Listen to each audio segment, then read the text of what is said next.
Well, we enjoyed yung aming celebration and as we continue this morning, siguro bigay ko lang yung schedule natin for today. Wala po tayong outreach, at least malaman lang ng bawat isa. Yung outreach po natin will resume second Sunday of January.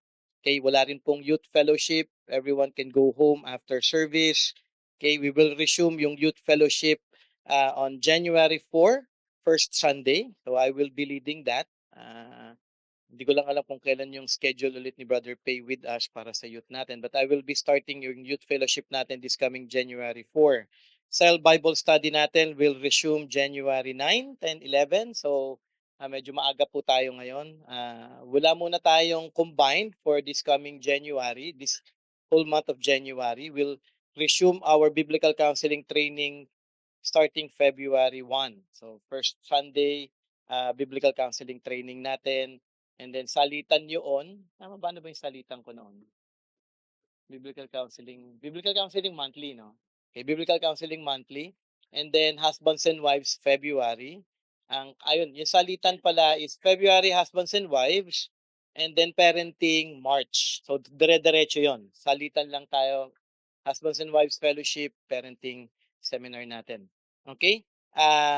Also, please do pray for me. My classes will resume January 12 up to December. Siguro alam na naman ninyo, ulit-ulit ako. But please do pray for me dahil dire-diretso na yung schedule ko for my MA. Ang tapos neto December na, wala akong break starting January 12. So medyo magiging hectic yung aking schedule for this coming year. Okay? And it is a blessing dahil meron po tayong guest speaker ngayon sa ating church. He is another steering committee member. He's a leader of Hierarch. Last Sunday, we had Brother Rico Bautista. Ngayon po, meron po tayo ulit. It's a blessing kasi when I invited both of them, nag-oo kagad. I know it's not easy to say yes dahil syempre it is Sunday preaching. Meron kasi kung mga na-invite na iba, mahiyain kasi yung ibang mga SC. So parang it will take time na ma-convince ko pa sila. So but I do believe it will come. And gusto ko din kasi makilala ninyo ang lahat ng steering committee ng Hierarch. So at least you will know them, hear them, teach sa ating church. Okay? He serves in the sports ministry. Tama po ba, Brother Jerry? Sports ministry of Hierarch. Active siya doon, lalo na sa basketball before. So meron ng mga pumapalit yata ngayon ng mga younger, but he's the head of the sports ministry. We had him before nung tayo nagkaroon din ng twice yata, no? Nagkaroon tayo ng basketball. Yeah, isa dito tsaka isa yata sa Severina. So na-invite ko na si Brother Jerry. He helped us with a basketball game yata, nakapag-share tayo sa ilang basketball players around Marcelo and around Severina. Matagal na rin yun. Ano? Hindi ko alam kung kailan ulit mangyayari ito, but we can plan that. Siguro pag mas naging available na rin ako with that. He is currently working at Western Union, USSC. Okay, USSC is Universal Storefront Services Corporation. He is the regional director for Metro Manila and South Luzon. And it is indeed a blessing to have Brother Jerry. Hindi ko lang kung kailan, naalala nyo pa Brother Jerry, yung una yung turo dito before? Pre-pandemic pa, no? I've been here for 14 years. So siguro mga ika-4th year ko yata yon, mga ganon. So 10 years ago. So it is indeed a blessing to have Brother Jerry San Gregorio with us this morning. Brother Jerry.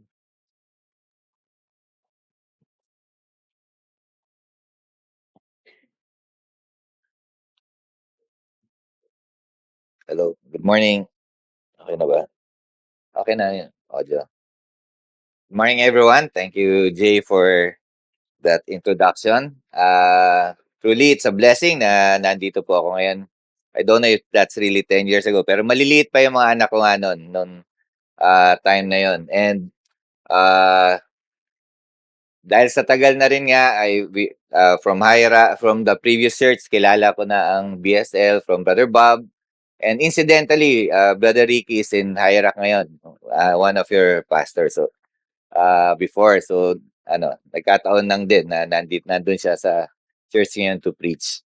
So, thank you for the introduction. But aside from that, yung isa sa ministry namin ni Brother Vance is the finance ministry. So kami naman nag-handle ng collections every Sunday and apportioning it and distributing it sa mga LOs, sa mga pastors. So and I remember, Brother Jay, naalala ko, first time namin nag-meet naman, for ano lang, history lang din, it was the prayer retreat ng ano, I don't know anong year yon, early 2000, single pa siyempre si Brother Jay. And alam ko, wala pa sa kanya yung pagpapastor noon at nagbe-bake siya noon. Yan ang ano, doon ang una, yun ang una kong naalala kay Brother J. At ang kasama namin sa ano nga, sa prayer group noon si Oscar. So first time ko rin ata na-meet si Brother Oscar. So yun. So apologies lang, I'm alone today as our eldest daughter has therapy ano, nagkaroon siya ng surgery sa shoulder after ano lang, accident sa sports, hindi naman ano, nalalaglag yung balikat. So kailangan stapler, naglagay ng stapler sa loob. So ano, sumunod lang sa akin dahil 2 years ago nga, 2022 yung, kaya pasensya na kayo kung medyo magalaw yung legs ko na ano, may ano siya na surgery siya for ACL. And naunahan pa ng eldest ko yung second son namin na dapat magsa-surgery rin sa tuhod. So sabi nga namin, nagsusunod-sunod kami. And ano, 2 years ago rin naman, yung youngest na naman sa ano, sa appendicitis. So sabi nga namin, si Chiki na lang yung ano, nakaligtas. After niya matumba na ano, nag-sling din yung shoulder, buti na lang hindi siya na surgery. So hopefully sa next time, hopefully this is not the last, Brother Jay. Alam ko naman yung sasabihin mo. So kompleto na kami. So with that, let's start with a short prayer. Heavenly Father, we thank you, Lord, and praise you for this morning. Truly, indeed, it is a great privilege to be here as your speaker, as your servant. And I pray that you continue to minister to us through your word and allow us, O Father, to remember the season, the precious gift that you have given us to your Son, Jesus Christ. This is our prayer in Jesus' name. Amen.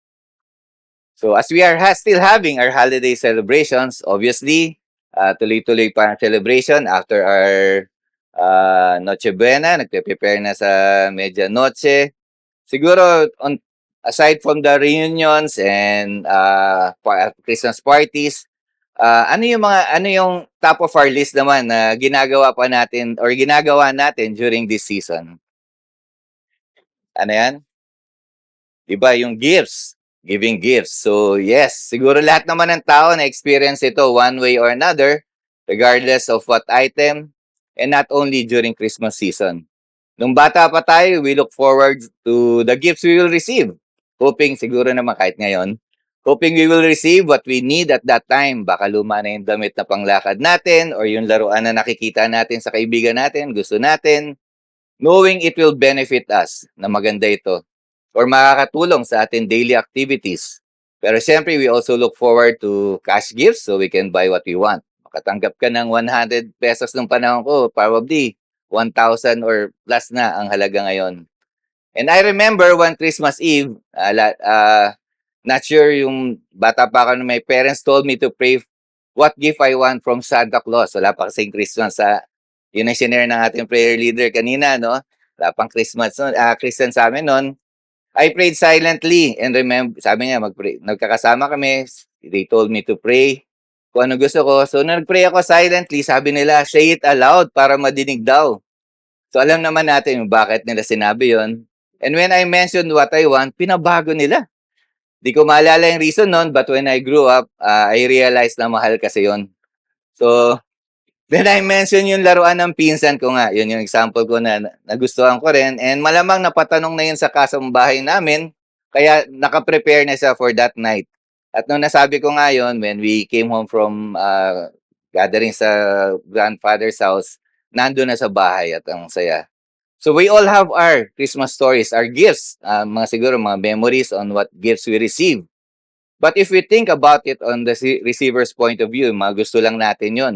But on the giver's point of view, we want to give what they need. Kung tayo ngayon, pag nagbibigay tayo kung ano yung kailangan. Kaya nung bata nga ako, toys ang gusto ko. Pag damit, hindi ko pinapansin. Kasi not knowing naman na yung nagbigay knows that I need those clothes. Kasi pag lalabas kami, wala ka namang susuot. Growing up, madaling lumit ang damit. Kaya, binibigyan ka nun. Kaya, but again, as much as possible, the giver wants to give what they need. Pero dahil minsan, para mapasaya yung mga bata, we give what they want. This is our experience na din when we started to become givers. We think hard what fits his or her style, or nasa uso ba ito ngayon, or magagamit niya ba lagi, para maalala tayo paggamit or kinakain ng family nila. Wala naman siguro nag-isip ng regalo kay Brother Jay na inaalikabok lang sa bahay at ilang taon na nandoon at yun ang iniregalo natin sa kanya. Katulad na sinabi natin, iisipin natin yung makakatulong sa kanyang pag-aaral, kahit hindi books, pwedeng ballpen, highlighter, and it's not the amount, but being able to help him in ministry or at home, one way or another. I hope these stories and examples gave us a preview of our message today. Hindi tayo magki-Christmas party rito at magi-gift giving, but let's open or read Romans 6. We'll look back to Romans 1 later as a introduction din. But very familiar sa atin to, lalo na sa sharing of the gospel. Lagi ito nasasabi or na-share. Romans 6:23, for the wages of sin is death, but the free gift of God is eternal life in Christ Jesus our Lord. As we'll focus more on the topic of the gift of God this morning, let us look at the whole verse first, as Romans 6:23 is the last verse of the chapter and shows two opposite sides, one that will never meet to have a compromise position. It is an east-west, light-darkness, heaven and hell distance na limitless. That sin leads to eternal death. It is a wage. Just like tayo mga empleyado, receiving our salaries, bonuses from our companies, in due time, nakaschedule ito na darating sa atin dahil inani or napagtrabahuhan natin ito or yun ang dapat na matanggap natin. The same thing for all sinners who reject the gospel and continue in their sinful life. Eternal death is sure to come when their time on earth ends. But the gift of God, yun nga sinasabi, by His mercy and grace, made a way and gave His gift for all who will put their faith in Christ Jesus as their Lord and Savior. They will have, or we will have, eternal life. We'll have more of the gift of God later as we can title our message, The Greatest Gift of All. Wala na tayong matatanggap pang ibang maganda or best na regalo na lalampas pa rito. But before the two extreme outcome man can end up in this life, let us have a quick scan of Romans 1 to half of chapter 3 where we can see the expounded part ng first part ng chapter 6:23. Paul deals with man's sin and unrighteousness before God. In Romans 1:8, the wrath of God is revealed from heaven against all ungodliness and unrighteousness of men who by their unrighteousness suppress the truth. Man is indeed a sinner by nature and choice, and God's wrath, if unquenched, leads to eternal death, for the wages of sin is death. Then he lays the doctrine of justification, the gift of God. Jesus Christ to quench and pay for the penalty of our sins. How it is that God declared us to be righteous through faith in Christ. In the second half of Romans 3-5, Paul stated that Abraham was justified by faith. He became referenced in the New Testament as our forefather. In Romans 4:1-3, what then shall we say was gained by Abraham, our forefather, according to the flesh? For if Abraham was justified by works, he has something to boast about, but not before God. For what does the scripture say? Scripture say, Abraham believed God, and it was counted to him as righteousness. Abraham is rightfully called father of those who believe. He had faith in God when he had not even seen God's promise to him or to others. Hindi katulad natin ngayon, marami na tayong nababasa, nakikita, pero siya yung una talaga. And he believed that even in their old age, they will have a son and will be the father of nations.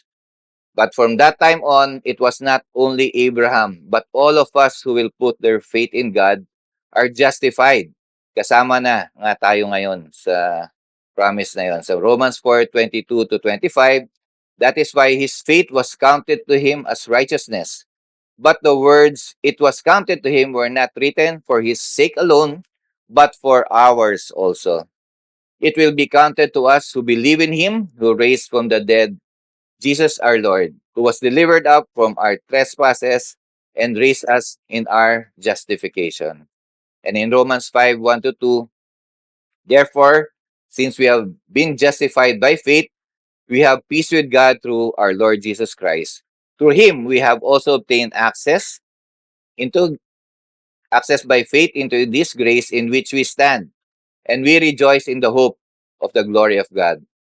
Through this, believers gain access to many things because of our justification, which are not available to unbelievers. Being at peace of God instead of being under His wrath is the greatest blessing we can receive.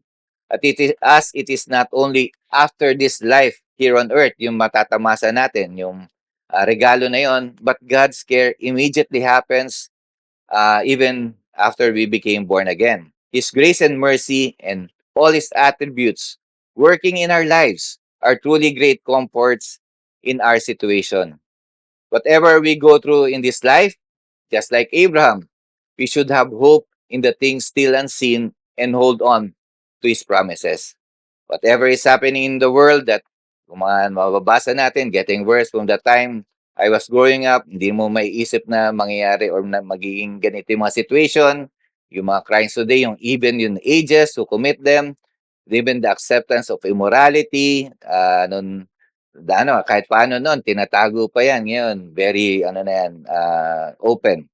The rise of various social rights are things I cannot imagine back then. And the Bible says it will even get worse. So going back to being at peace now with God and the trials and difficulties we undergo, these are under His sovereign plan for our lives. Let us remember that God gave us our greatest need, which is salvation.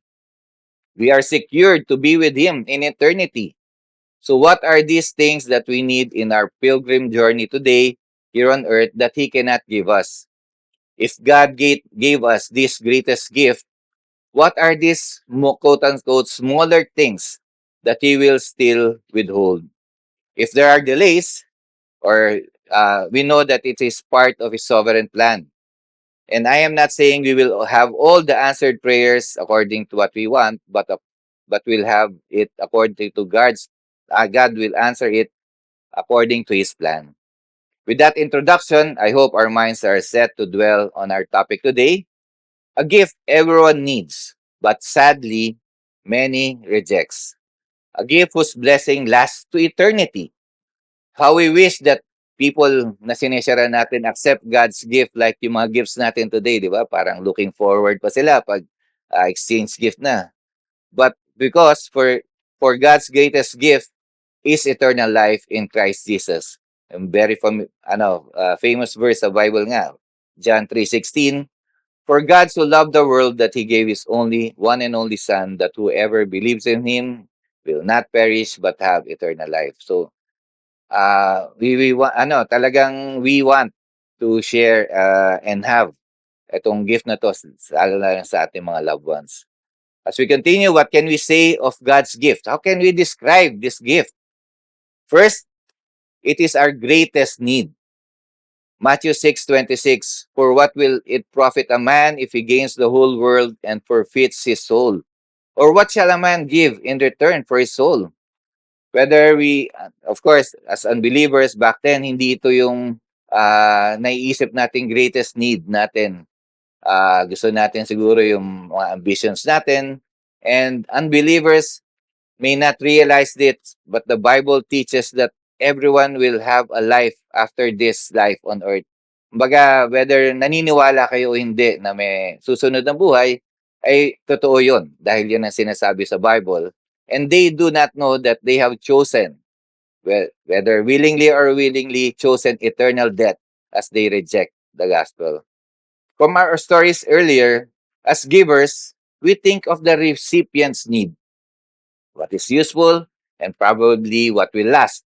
we are not looking forward to giving something to dispose of in our cabinets.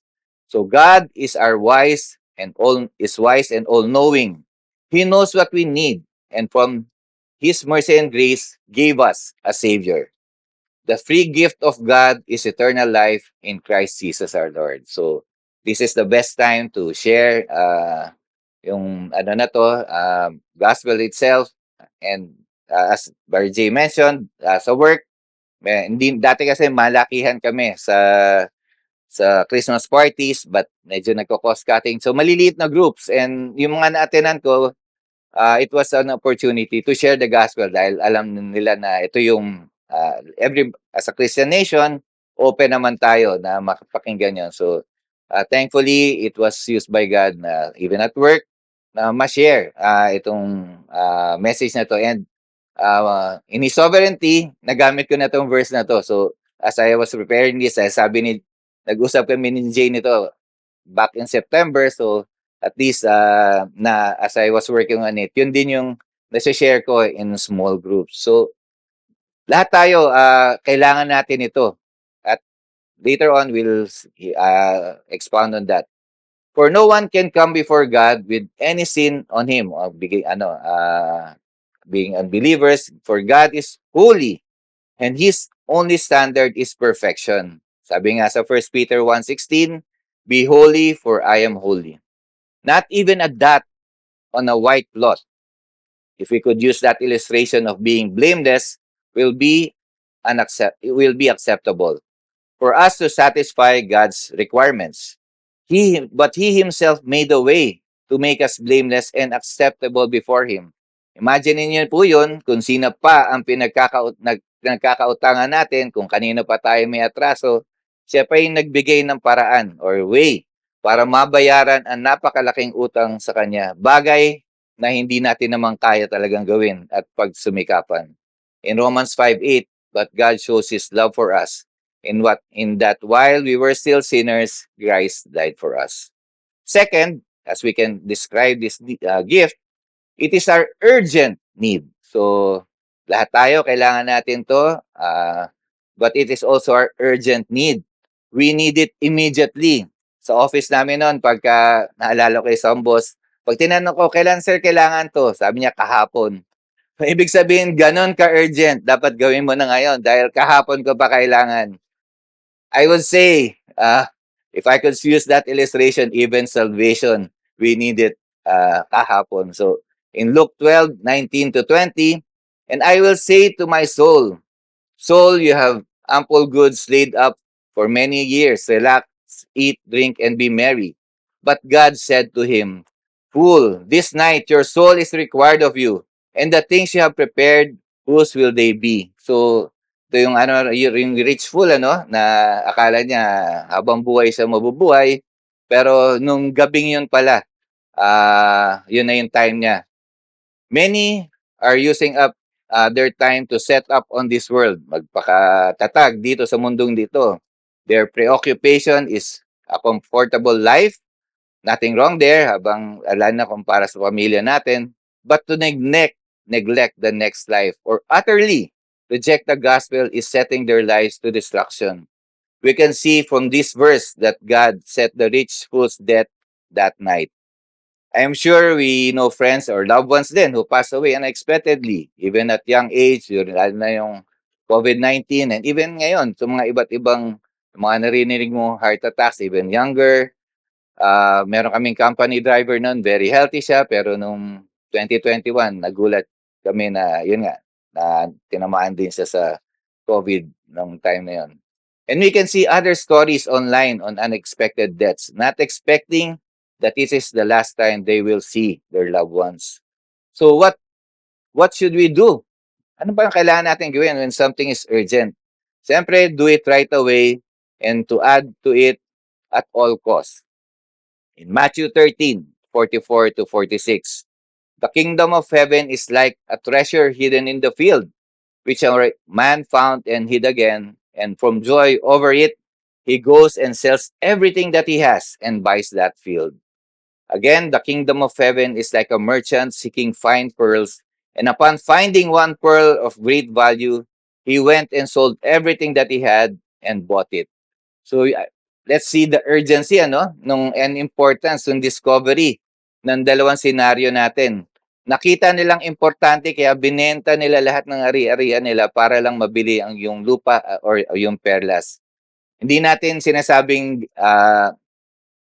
hindi natin tinasantabi ang importance and urgency about planning and using God's resources, but this teaching highlights that if we have Christ, it is all that we need in this life and in godliness. So we should do everything that is we can uh, na ma-obtain and to obey God. And number 3, dahil sa dami nito, hindi naman natin kayang lahat, naging 3 P yung natin, 3 Ps. It is precious, priceless, and permanent. It is indeed precious, meaning valuable and important, something we really love and treasure. Very similar to yung favorite siguro movie ko na of all time na siguro, yung Lord of the Rings. When Gollum was transformed in a negative way, when he held the ring close to him and called it his precious. But the gift of God will transform us on the sa kabilang side, to be godly, to be righteous, if we hold him precious, if we truly treasure his gift. So instead of being ugly like Gollum, we become God's children, glorified body one day. And priceless seems similar as it is valuable, but it cannot be priced. Walang katumbas na halaga.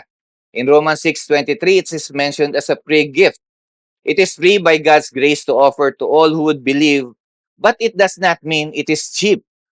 Kasi ang kadalasan pagka free sa atin, mag-expire na, sinisingit sa grocery, kaya kailangan pamigay na natin to, free. Pero hindi ganun yung free gift of God na sinasabi rito. It is priceless because Jesus Christ offered his life, his one and only Son, for the propitiation for our sins. Jesus paid the price to make a way to restore our relationship with God. And last in our description is permanent. Christ's work is done and does not need anything else or dagdagan pa ng tao or replacement one day dahil nag-expire na, or replacement like the gifts we receive. In Hebrews 10:10, and by that will we have been made holy through the sacrifice of the body of Jesus once for all. And in verse 14, for by one sacrifice he made perfect forever those who are being made holy. So, what do we do if we are recipient of this grace? So, pakinggan natin yung description. Pero if we are recipients of this grace, we should, if by God's grace, naging recipient tayo nitong precious gift, it does not stop there. Receiving such a precious gift, we have a response to make out of our abundant joy and blessing. So, number 1, we should be grateful. Isn't this the first thing we teach our children when someone gives them something?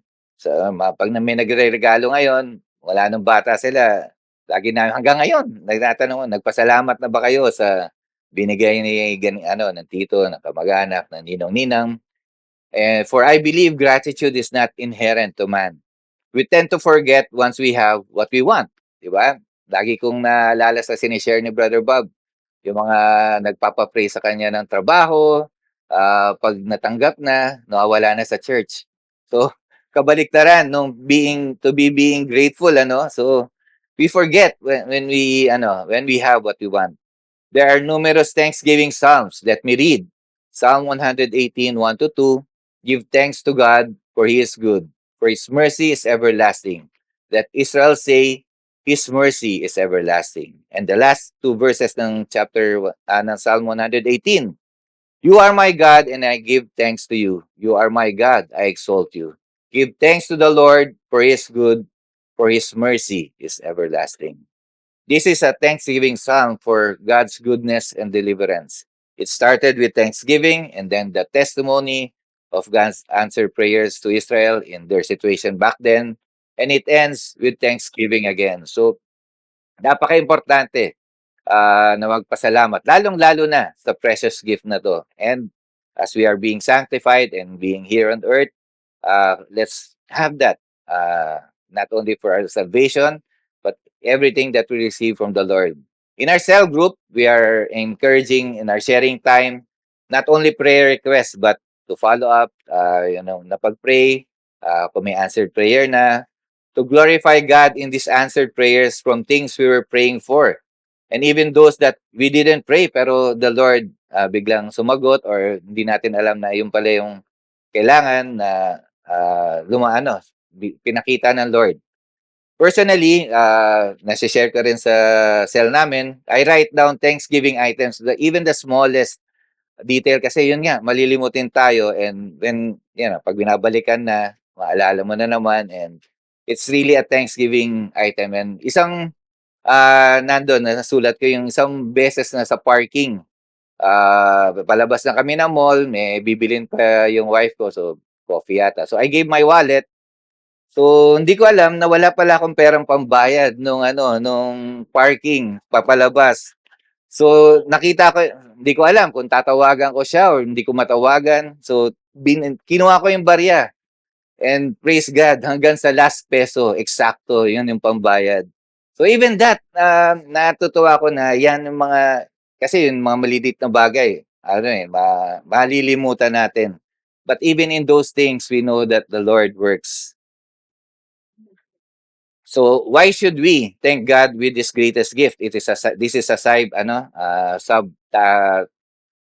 under being grateful. First, we should thank God because we are undeserving. We should be grateful for this gift, for we are undeserving. Unlike the gifts we received when we were kids, we can say that we deserve it because parents are responsible for our well-being, because we are dependent on them, or from our boss or office mates because of our help to make their job easier or to meet the target. Or from our kids when they grow up, kung nandun na tayo sa stage na lahat na sila malaki na, as a sign of gratitude naman nila for raising them up. But not this gift from God. We can never earn it by any human work to deserve it. We are undeserving because we were enemies of God before being justified. We were slaves to sin. Yun yung gustong-gusto natin, pinagplaplanuhan natin pa ang kasalanan nun. Pagsisinungaling tayo sa parents para lang pumunta sa ganito, pag-inuman ka, back then, ganun yung ginagawa ko, group study, pero hindi naman. So, pinagplaplanuhan pa natin. We were slaves to sin and subject to God's wrath nga and punishment of eternal death if not for His grace. So, if we receive this grace, this precious gift, we should be eternally grateful. For nothing in us is likable to be given mercy and grace. Walang nakakaanyaya or nakakaengganyo na bigyan tayo or gawaran ng grasya na to. And Paul commands in 1 Thessalonians 5:18, in everything give thanks, for this is the will of God for you in Christ Jesus. So being thankful, kailangan talaga natin to, for we are undeserving. Second, under being grateful, the price paid for it. Kung paano ito natin natanggap. We had a quick run on this earlier, having a priceless gift from God. There is nothing higher to give to others than our life itself. That's how low or humble Jesus went to offer his life, to have this gift. Like from being God, he came down, become man, to offer his life as a way for us to be saved. And third, the benefit from it. So, sinabi natin kanina, yung mga gifts natin, yung mga nakakatulong at kailangan natin. At ito nga, the precious gift of God and the benefit from it. Freedom from sin. And for the first time, freedom to please God. So, kahit na anong ginagawa natin noon, minsan babawi tayo. Diba, alam naman, nakukonsensa siguro tayo kahit paano. Sinungaling tayo sa parents natin, pero babawi tayo. Pero hindi kahit anong bawi natin, if we are not yet believers, we cannot please God. And having Jesus Christ as our Lord and Savior was the first time na please natin ang Lord because we are acceptable not because of ourselves, but because of Jesus' finished work. In this life, it is either we are slaves to sin or slaves to righteousness. If we receive God's gift, we are turned from being slaves to sin to being slaves to righteousness. In 1 Peter 2:16, live as people who are free, not using your freedom as a cover up for evil, but living as servants of God. The benefit of this grace is for life and to eternity. We cannot ask for more as this covers everything in life and godliness. Our sins are forgiven, past, present, and future. The question raised in the past up to today, mga people before and mga ibang nakakausap natin, is the possibility of uh, doing whatever you want or continuing in sin. Dahil, yun nga, save ka na pala eh. We had a neighbor before, yung favorite verse niya, 1 John 1:9. If we confess our sins, He is faithful and just to forgive us our sins and to cleanse us from all unrighteousness. So, totoo naman yun, di ba? Faithful si Lord na magpatawad sa kasalanan natin. If we are truly believers, that is true. But it is also true that a mark of a true Christian is being free from the bondage of sin. So kung ginagamit lang natin yung verse na yun para magsasala na magkasala, I guess hindi we have to check if we are truly believers. God's grace does not give us a license to sin to the point of abusing it, but it gives us the freedom from sin, from being in bondage to sin, to freedom to follow the Spirit and not our flesh. For a great gift from God and how it helps us in our walk of obedience. So dati, pinaplano mo pa ngayon, hindi biglang may nagawa ko na sabi ka, mako-convict at talagang re-repent ka sa nagawa mong yon. Yun yung malaking kaibahan. As believers, we should sin less, yung two words, sin less. We should sin less compared to before. Not to be sinless, yung one word, as only Jesus Christ lived a life without sin. But even if we have lesser sins as believers, we should grieve more when we commit them. Yung nga sinasabi ko, dati, masingitan ka lang sa kalye, baka binababaan mo ng bintana para pagalitan mo yung driver, di ba?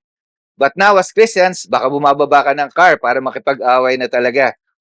Mali pala, mali. Joke lang yon. Tinitingnan ko lang kung gising pa tayo. Ngayon, mapapapray ka na for patience. And in your mind, pag napansin mo nagagalit ka, mapaparepent ka na. Ganun yung isang example siguro, personally, ng kaibahan. You sin less because, but you grieve more. You sin, yung two words, you sin less, but you grieve more. For God turned our hearts of stone when we were unbelievers to a heart of flesh today. And sabi nga sa Romans 6:15, what then are we to sin because we are under the law of God? Because we are not under the law of God, under the law, but under grace, far from it. Paul said na hindi dapat dumami or magpatuloy ang kasalanan, kundi wag naman mangyari. Sa sinasabi ni Pablo sa Tagalog Bible. Second point, after being grateful, maging grateful tayo sa tinatamasa natin na biyaya or grace from this gift. Ang pangalawa natin response sana is to live in obedience to God. Our salvation is not like a ticket of an airplane. Uso na ngayon, di ba? Next year pa alis, bibili na tayo ng ticket para meron na tayong slot. And when we buy it, we just wait for the date of departure, go on with what we want to do, and go to the airport's departure area, pagpalis na tayo to our desired destination. After our justification, hindi yun natatapos at antayin na lang natin yung last day natin para pumunta sa heaven. After justification is our sanctification. And we are sanctified when we continue to live for God's glory. No matter what happens, we stay the course. We are God's ambassadors here on earth, salt and light to others. In 2 Peter, again, 1:3-4, His divine power has given us everything we need for a godly life through our knowledge of Him, who called us by His own glory and goodness. Through this, He has given us His very great and precious promises, so that through them you may participate in the divine nature, having escaped the corruption of the world caused by evil desires. So, yan, we should live obediently as we live while here on earth. Number three, share the gift. So, alam naman natin na if na kanina sinabi natin, everyone needs it. Kung alam natin and urgently kailangan 'yon. So, kung 'yon ang mindset natin, kailangan natin 'tong i-share. Ito na yung sinasabi natin sa point 1 and 2 in describing God's gift. It is our greatest and urgent need. So does everyone we meet in this world. So, yun nga, sa ministry, uh, sinabi ni rin Brother J, sa sports ministry, nag-umpisa kami. Sharing the gospel pag may kalaro. But during in that course, medyo as you go through the outline, ang tinuturo rin namin or ni Brother Bob din, that we also had that yung way to share the gospel naman conversationally. So hindi natin, para hindi ka laging nakadepend sa outline, you share the gospel na in a topic. Pag may napag-usapan, kunwari sa government, may ganito silang sinasabi, so we cannot trust the government. This is because ang Lord talaga ang may hawak na lahat. So you try to inject ang sinasabi natin. And by God's grace, yun yung isang malaking bagay sa pagiging part of the ministry, sa pag-share ng gospel, captured audience at that time. Pero as you learn the gospel by heart, nagkakaroon by God's grace na nakakayanan natin dalhin sa conversation. And at siyempre, tayo mga parents, sa una natin pinagpa-practicean lagi yung mga anak natin, di ba? So, yun, ganun natin din nakikita na this is precious, this is urgent, kaya kailangan natin i-share din. And in terms of preparation, sa atin this year, isang naging malaking topic or mga nasa news, yung Big One. Matagal na usapin ito na paghandaan ang malakas na lindol dito sa Metro Manila, na ang projection ay maraming pwedeng masawi sa laki nga ng population ng Metro Manila at sa mga nagtataasan gusali. Kung yun ang sinasabi ng mga expert, may kailangan nating sundin ang utos na ang Diyos na mabahagi ang ebanghelyo rin sa nakakarami. Kung yun very urgent sa kanila, this is much more urgent than that. People are more in grave danger if they die and not know Christ. Second, we cannot contain it to ourselves only. So in sharing the gospel, everyone needs it. And second, we cannot contain it to ourselves only. So sa atin mismo, dapat nag-uumapaw yung galak at para maibahagi ito. Let us remember the story of the Samaritan woman. Di na natin babasahin lahat in John chapter 4.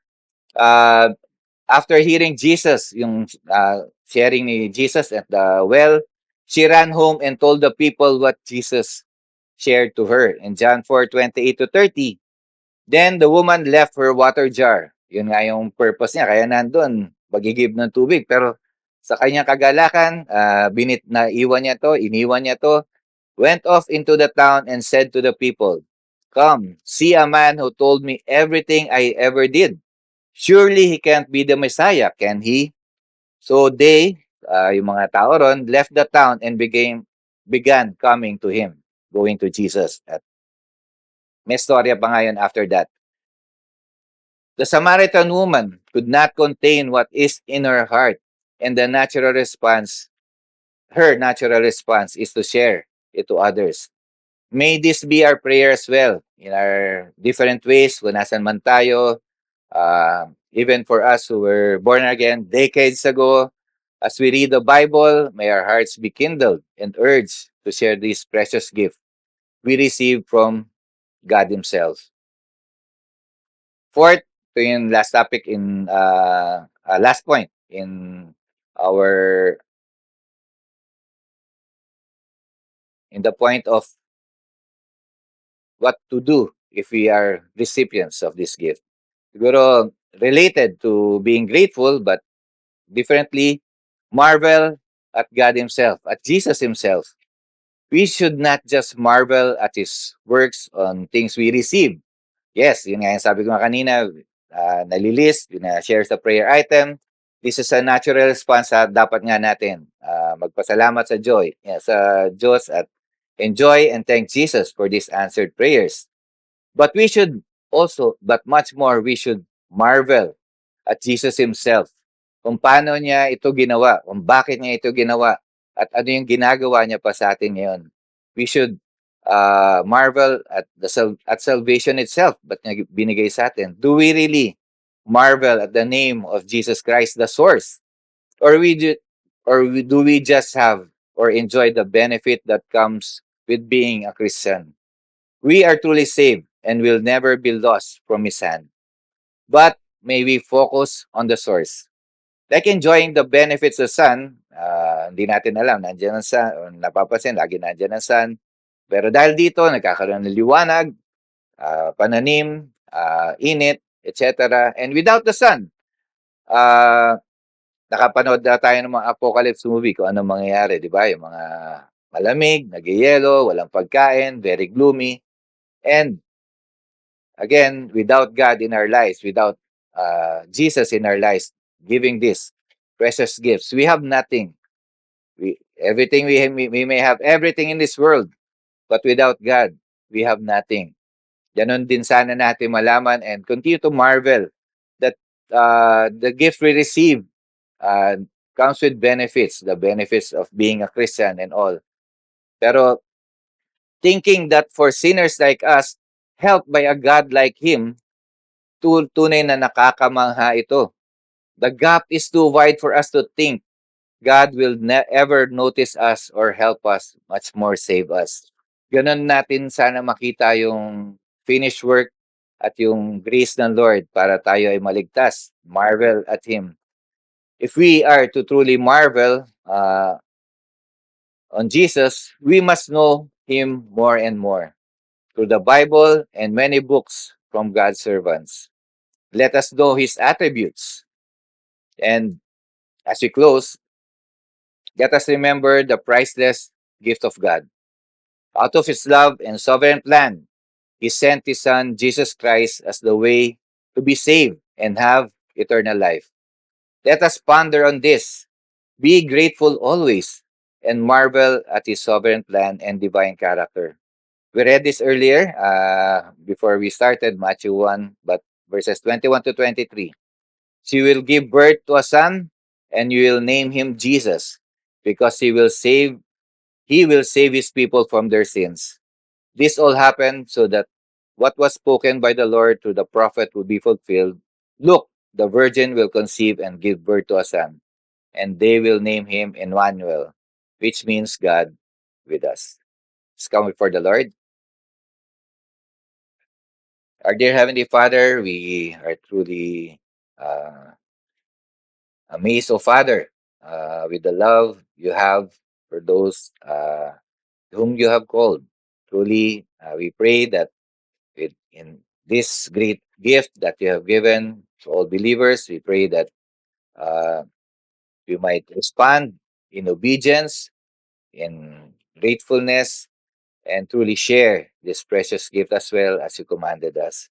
And if anyone here has not yet received Jesus as their Lord and Savior, may this be the day of salvation for them and bring this to heart, the message, the Christmas message that we continue to share at this point. But even after this season, I pray that all of us continue to obey you in sharing the gospel, to carrying out in our offices, at homes, at school, and in our ministries as well.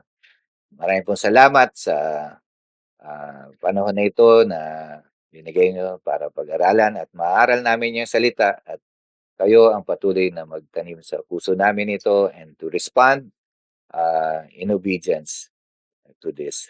This is our prayer, O Lord, in Jesus' name. Amen.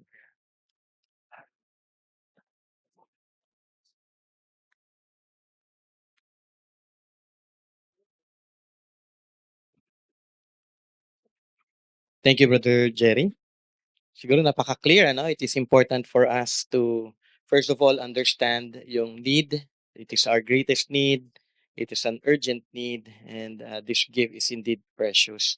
So for us Christians, I do believe nakita natin yung importance na yun. But siguro pinaka-importante and which I've been teaching for the past years, yung response natin of having Christ is for us to truly live a life of obedience. So hindi lamang ito something na, yeah, ganda ng message, yeah, ang ganda ng ginawa ni Christ, pero isang evidence natin is to truly live a life of obedience.